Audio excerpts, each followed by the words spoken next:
They jumped back, startled. For a second, they thought the creature was going to lunge at them. But when it didn't, they leaned in to take a closer look. It was something like they had never seen before, and they couldn't explain how it had gotten where it was. They still had a job to do, but they desperately wanted to find out the truth about this discovery. And when they did, it turned out to be crazier than any of them imagined. It was like any other day for the loggers of Georgia Craft Co. Their job was to procure wood for the company's paper mill machinery business, which would later be turned into paper pulp. That day, they were assigned to a forest owned by the company in Jasper, Georgia. They arrived, set up their equipment, and began selecting the trees that would be cut down. It wasn't any old kind of wood that they were there to obtain. The area that the loggers had been assigned to was an American chestnut forest. This type of wood was almost decimated during the early decades of the 20th century, thanks to a ravaging fungal disease. But it was a strong wood and it managed to survive in eastern North America, from Alabama and Georgia to New Hampshire and even Nova Scotia. It was a fast-growing type of wood, faster than oaks, so this made it commercially valuable. But on this day, loggers were about to find more than wood in one particular tree. The loggers started chopping down the trees that had been pre-selected. Then they came upon a chestnut tree that looked like all the others. But once it was finally cut down, they realized something was not quite right. Inside, the trunk was hollow. This meant it would produce less wood for them to take back to the paper mill. But they'd already spent time cutting it down, so they proceeded to chop it into logs. However, they had to stop once they discovered something else. It was not just that this tree was hollow. There was something inside the hollowed-out trunk. It was dark, so the loggers couldn't quite make out what it was. They got on their knees and leaned closer into the trunk. That's when they saw it. The object inside the tree trunk was an animal. A rather gnarly-looking animal. The loggers half expected it to jump out at them at any moment. But the closer they looked, the stranger the situation seemed to get. The loggers finally figured out that the beast inside the hollowed-out tree was a dog. But it didn't look like a normal dog. The animal was dead, but it looked like it was frozen in place, with a growling expression on its face and its paws in a climbing position. In all their years of logging, they had never seen something like this before. Now it was up to them to decide what they would do with this remarkable discovery. The loggers' job was to collect the wood from the selected trees and bring it back to the paper mill. But now they were faced with a once-in-a-lifetime discovery. They had the choice to leave it there in the woods, or cut it open and take the remaining wood with them. But they decided this was too extraordinary to destroy. So, instead, they set out to find someone who would know what to do with this mummified dog.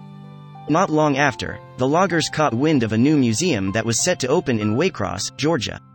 It was called Southern Forest World and it was dedicated to the forestry industry in the southeastern part of the United States. Its exhibits would feature the history of forestry and woodwork since colonial America and all the way to modern tree farming techniques. The loggers thought it might be the perfect home for their discovery.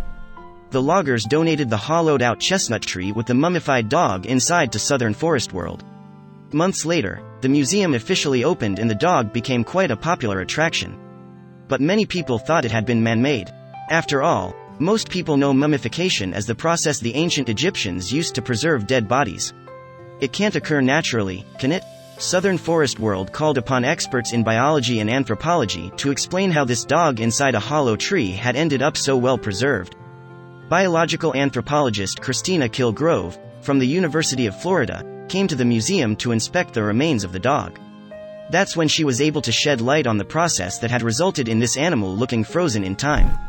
When an animal dies, the process of putrefaction occurs because internal and external bacteria start consuming the dead tissue. They grow, they reproduce, and they start taking over the body, said Kilgrove, who is a tissue decay expert. But there are certain phenomena that can stop the microbial activity. One of them is dryness.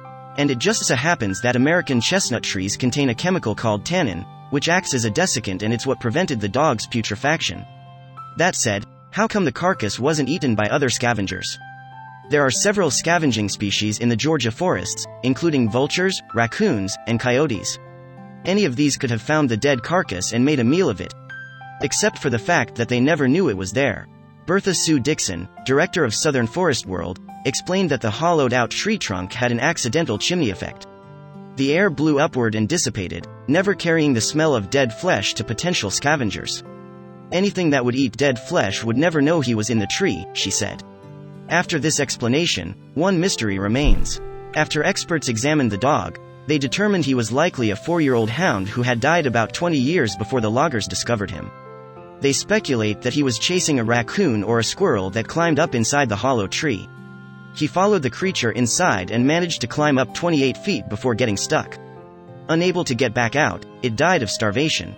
And though his end might have been sad, his legacy remains. From the beginning, the mummified dog was undoubtedly Southern Forest World's most popular attraction. The museum staff decided to give him a place of honor in the center of the main building's rotunda. Visitors love to take photos with him, and his picture is used in all promotional materials for the museum. Eventually, they decided this notable dog should have his own name. Staff and visitors knew the creature as the mummified dog, but eventually, that didn't seem like enough. So, the museum decided to hold a naming contest for fans of the attraction. A lot of people submitted their suggestions, many of which were quite clever. Chipper and Dogwood ended up being the runners-up. But the grand winner was Stucky. Nowadays, if you want to visit Stucky, all you have to do is make your way to Waycross in southeastern Georgia.